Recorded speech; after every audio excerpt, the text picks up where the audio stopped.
नमस्कार। मैं विकास गुप्ता, सिविल जज एडीआर सेंटर शिमला। जैसा कि हम सब जानते हैं कि हमारे देश में कोविड की सेकेंड वेव बहुत बड़े स्तर पर फैल रही है। इसके बहुत से कारण हो सकते हैं, जैसे कि आर्थिक गतिविधियों का खुलना, नए स्ट्रेन्स का पाया जाना और जनता का कोविड संबंधित सावधानियों का पालन ना करना। हम ये भी जानते हैं कि कोविड से बचने के लिए सबसे कारगर तरीका सावधानियों या कोविड संबंधित एसओपीज का पालन करना ही है, क्योंकि इसकी वैक्सीनेशन अभी तक हमारे देश में चल ही रही है। इसीलिए मेरा सभी से अनुरोध है कि कोविड संबंधी सावधानियों का पूरा पालन करें। इसमें सबसे पहला है कि हम जहाँ तक हो सके अपने घरों के अंदर ही रहें, केवल अति आवश्यक कार्यों के लिए ही घर से बाहर निकलें। दूसरा है सोशल डिस्टेंसिंग, यानी हम अपने व किसी भी अन्य व्यक्ति के बीच में कम से कम 6 फीट का फासला बनाए रखें।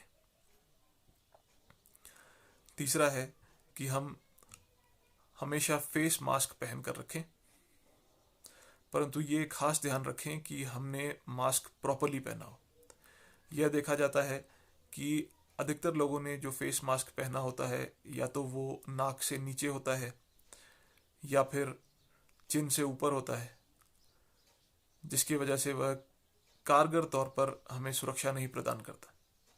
परंतु फेस मास्क पहनने का प्रॉपर तरीका है कि वह हमारे नाक से लेके चिन यानी ठोडी तक पूरा कवर करे। अब तो कोविड के नए स्ट्रेन भी आ गए हैं जिनकी संक्रामकता बहुत अधिक है। इसीलिए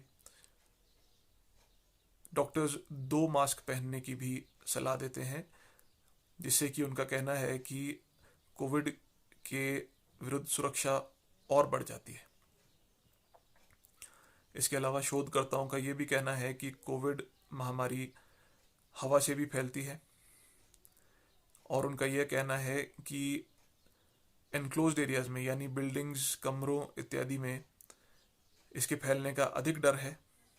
इसीलिए ऐसे एनक्लोज्ड एरियाज में खिड़कियां इत्यादि खुली रखनी चाहिए, ताकि वहां पर प्रॉपर वेंटिलेशन हो, जिससे कि कोविड फैलने का खतरा कम हो जाता है। इसके अलावा हमें पूरी साफ सफाई मेंटेन करनी चाहिए। हमें कुछ समय बाद अपने हाथों को साबुन से अच्छी तरह धोते रहना चाहिए, जो कि 20 सेकंड तक कम से कम धोना चाहिए। अगर साबुन और पानी उपलब्ध ना हो तो हमें थोड़ी थोड़ी देर बाद अपने हाथों को सैनिटाइज करते रहना चाहिए। इसके अलावा अगर खांसना या छींकना हो तो हमें अपनी बाह के अंदरूनी तरफ ही खांसना या छींकना चाहिए। अगर हम खांसने या छींकने के लिए कोई टिश्यू पेपर यूज़ करते हैं तो उसे हमें प्रॉपरली कागज़ में लपेट के डिस्पोज ऑफ करना चाहिए। और अगर हम किसी रुमाल में ऐसा करते हैं तो उसे हमें धो लेना चाहिए। अगर हम किसी कारण से घर से बाहर जाते भी हैं तो हमें घर वापस आने पर नहा लेना चाहिए, और अगर नहाना संभव ना हो तो अपने हाथ, पैर, मुंह इत्यादि को अच्छे से धो लेना चाहिए, और अपने पहने हुए कपड़ों को भी धो लेना चाहिए।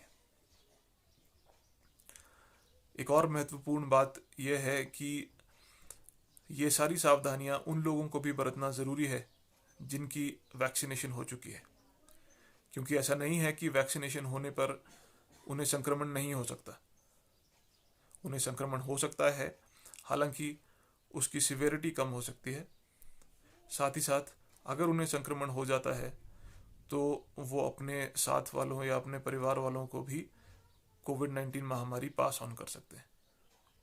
तो जब तक हमारे देश की अधिकांश आबादी वैक्सीनेट नहीं हो जाती है और हर्ड इम्यूनिटी नहीं आ जाती है, तब तक हमें बहुत अधिक सावधान रहने की आवश्यकता है। इसीलिए मेरा सभी से एक बार फिर अनुरोध है कि हम इन कोविड-19 संबंधी सावधानियों का अच्छे से पालन करें ताकि हम इस महामारी को हरा सकें। धन्यवाद।